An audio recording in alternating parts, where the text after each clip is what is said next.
if you're going to start out as an instrumental music teacher, whether it's a band director, an orchestra director, uh, you get certain tools when you're in college uh, that will, in quote, prepare you for that job.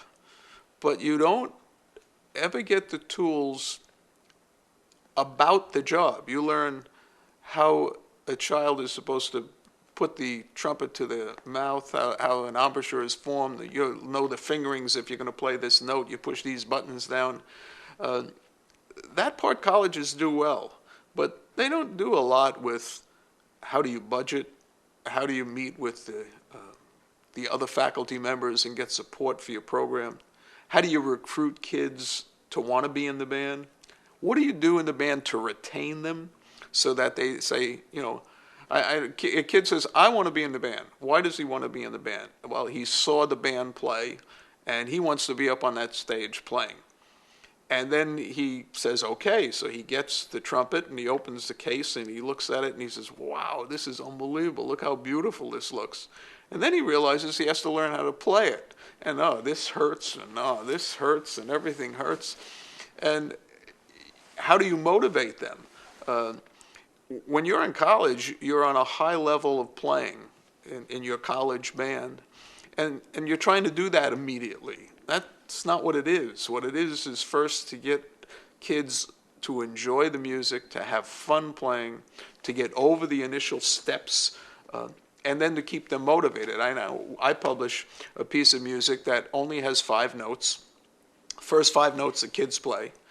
And it's called a first performance, and it's done like a demonstration. And it has a narrator. And it starts off by saying, well, this is the band, and the first day we met, this is what we sounded like. And in the kids' parts, it says, play the worst sound you can possibly play. Well, the kids have fun. They make squeaks and squawks. The parents laugh. Everybody has a great time.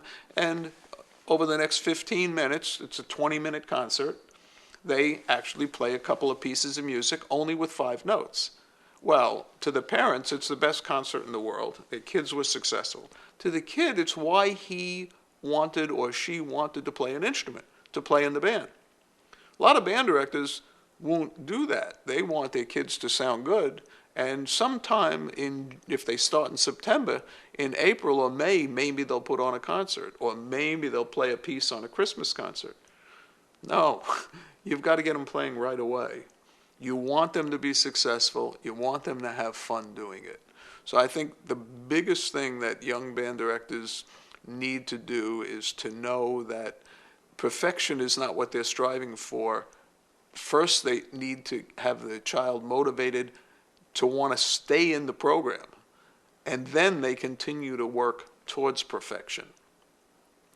So you have to recruit them to get them in, and you have to have them perform to retain them, and then you keep developing their skills. Get to know the custodian, because he will be your biggest help in making sure that anything you need happens. Make sure that you're friendly with the other teachers so that you're not fighting with them, in quote. You're taking kids' time out of their academic classes, and you want them to be a partner with you and understand why it's important for well-rounded education. And you should have some of the research that I talked about before to show why music is important in the development of the human being, as well as in the development of making music. You're not trying to put people in the New York Philharmonic or on the road playing rock concerts. Hopefully some of your kids will do that. But what you're trying to do is give them a rewarding cultural background in the field of music.